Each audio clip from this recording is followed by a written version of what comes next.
You cut wood at your place? No, I buy it. Right. And I live in the country, surrounded by trees. Forest, right? I don't buy it wood. Right. It's always, does that make sense? I don't know. I mean, you know. Yeah. Yeah. Keep it natural, I guess. That's right.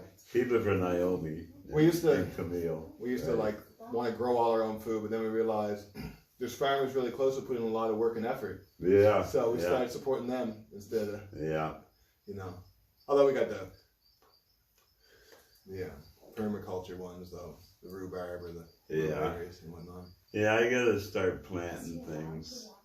I had my second wife last summer, and she planted peas and pumpkin and squash, I think it was, and only the peas come up. Yeah. But she was so proud of herself because city girl, right? Yeah. She was amazing. Little things are big things. Yeah. All right. Well, let's get cracking. Well, I guess we're welcoming everybody who's paying attention whenever you may or may not be watching this or listening to this. It's the Black Rose Nation. I'm Babaluai Nu Shabazz Allah, Dr. Carvin, the Medicine Man, or if you grew up with me, you probably know me as Joel McPherson. We have our brother Reid Leslie with us today. We're going to be diving into the past to try to find out some of the good stories to that either help build or guide, or that we can use as a light and laugh. So we're going to go forward today with someone I'm sure you'll be really happy you got to know. I grew up with just as, I guess, legend stories and, you know, local heroes. And so I knew stories long before I met the man. So Brother Reid Leslie, welcome today. Wow, man, that's quite the stick you got there. I mean, you know, good with the words, some say, some not. Yes, sir. But yeah, so super excited. So Naomi mentioned the possibility of maybe being able to have you out and talk and just, you know, dig into the mind of one of our living ancestors or elders. And immediately, Tanya and I were super excited because, like I said in the preamble, we've heard stories and, you know, people who are associated with yourself, your family, and so making this connection. If you don't know, we do have an interview with Reid's daughter, Naomi, on our YouTube site. Definitely check that out. You see her a lot of places around New Brunswick, especially lately when people realize that they need to be digging for these stories. But to you, Reid, when Naomi approached you about, you know, us, me, and Tanya wanting to interview you, what first went through your head? What were you thinking? Or what were you feeling? Were you receptive to the idea? It's like me. Why me? I don't know any history. Just do my own thing. Right. Humble. Tripping through life. Right. Just me. I can't think of nothing extraordinary about my life. Right. It just. I mean, all came. All part of it. This is right. We had some great stories. We were conversating before the interview, though. There's a lot of good stories. Like all of us, you know, everybody out there, you know, we're local heroes to our mom and dads and our daughters and sons or next door neighbors. Usually we're heroes in the stories we tell rather than in the moment we're living in. So hopefully this will draw a little light so maybe we recognize some of the big things that people do in our communities by just opening a business or employing family or friend, or starting up a nonprofit organization to make sure Black picnics continue and we bond together. But with you, Reid, okay.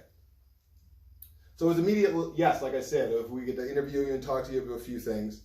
But I was like, you know, what stories do I want to build on or dive into or ask you about? Because like most of us, we all have many aspects or sides of our stories. Anything that you want to ask me, I guess I'll tell you a story about it. First thing I heard, I want you to bring clarity to this. Black Panthers. Is there truth to this? Were you around or were you showing around the town? Were you, what's going on? When I was growing up, I kind of grew up in Fredericton in a foster home. I was probably, I don't know, 14, 13, 15, somewhere around there. Black Panthers came to Fredericton to give a lecture at UNB. Chaka Wallace, I think his name was, or Chaka Wallace, the Minister of Information from the Black Panthers. Came to Fredericton. Came to Fredericton, yeah. New Brunswick. New Brunswick, Canada, yeah. The university. Yeah. Okay.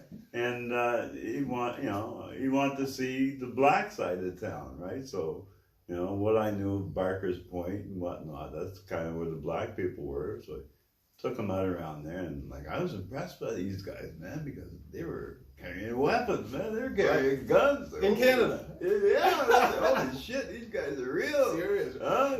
How did you get asked? Did you just put yourself out there and say, "Hey guys, you want to be shown around the town?" Like, I don't know how it came about. We used to hang around the university when we were kids. Yeah. And just, we found something of interest, we'd follow it. Yeah. And it just happened that way. So, yeah. Yeah, that's how it went. Okay, yeah. So you went to see them speak as well? Yeah, I think that's how I got hooked up with them, was at one of their lectures, or at the lecture. Right. But yeah, I remember, I was impressed with them guys. They had guns, man. Right. Me a kid, teenager. So these black guys roaming around. You heard of them before this? Oh yes. I idolized them. All right. Martin Luther. My nickname used to be Rap. Oh yeah, H-Rap Brown. All right. To the New Brunswick, Canada. You didn't think it's happening. That's what I'm saying. Yeah. Oh, Bobby Hutton, man. Right. Oh, all right. Geez. All right. Right. Okay. So Black Panthers are coming to St. John or Fredericton. You're showing them around. You're hear about them before. How did these seeds get planted in your mind? Like what? Reading. I read about them. Right. And they were all over the media. Right. Yeah. And I was impressed. Right. By these guys. Did you find who brought them, or who is associated? I don't know. Just somebody brought them in to give a lecture. Right. I don't know. There's somebody within the university set up. All right. Yeah. Okay. So this is where I'm going. So when I first came up, I'm Joel McPherson, Babalua, Dr. Carbon, Kingston Peninsula, very rural. I never dove into history until I was 17. When I went to St. John, got the autobiography of Malcolm X, was told to read it. I read it and it blew my mind and changed my life. All right. So I heard later, wow, cool stuff went on here. We have people, either Abram Beverly Walker, the Cornelius Sparrow stories we all know, and in the depths of Joe Drummond, which, I dug, and it's an endless journey of heroic greatness. But so again, man, it just thought popped in my head about the Black Panthers, the Roche sisters, all right, Charlene, Helen, and Wanda. Okay. Living down on the boulevard, right? And like in the housing, each sister had their own house or apartment or whatever. And they were teaching the black youth in the basement. It was based on the Black Panther Party, free lunches, education. Right. The Roches. This is what the Queens are doing. The Roches were doing women, that. Yeah, that's what they were doing back in the day. All right. I remember that. So what era? So you say you're about 15. What era? Are we like the early 70s? Yeah. Early in the mid 70s. Yeah. Right. Yeah. So, growing up, when you were thinking of like the Black Panthers, and was it something that you viewed as just, like in the movie they say fast, classy, and ass kicking, or did it have a sense of fear to it as well? Was there a timidness you felt on behalf of maybe yourself or the black population to speak about the Black Panthers, to feel like you're being too militant for the area? I don't know. Think about it there, Reid, now. I'm sensing that it must not have been too worrisome if there's not a story. So just black and proud. Yeah, right? Exactly. Right. Yeah. See, I find this attractive because, to repeat, when I was back 17 coming up, you became nervous to speak of like super strong, powerful, vocal, articulate, well-read individuals about, our legacies and stories. So, mentioning Malcolm X's and Black Panthers were always met with some kind of British skepticism. Those people can't do that. We just want to talk about his dreams. Right. I'm like, I want to wake up. I'm not throwing those stones around. But all right.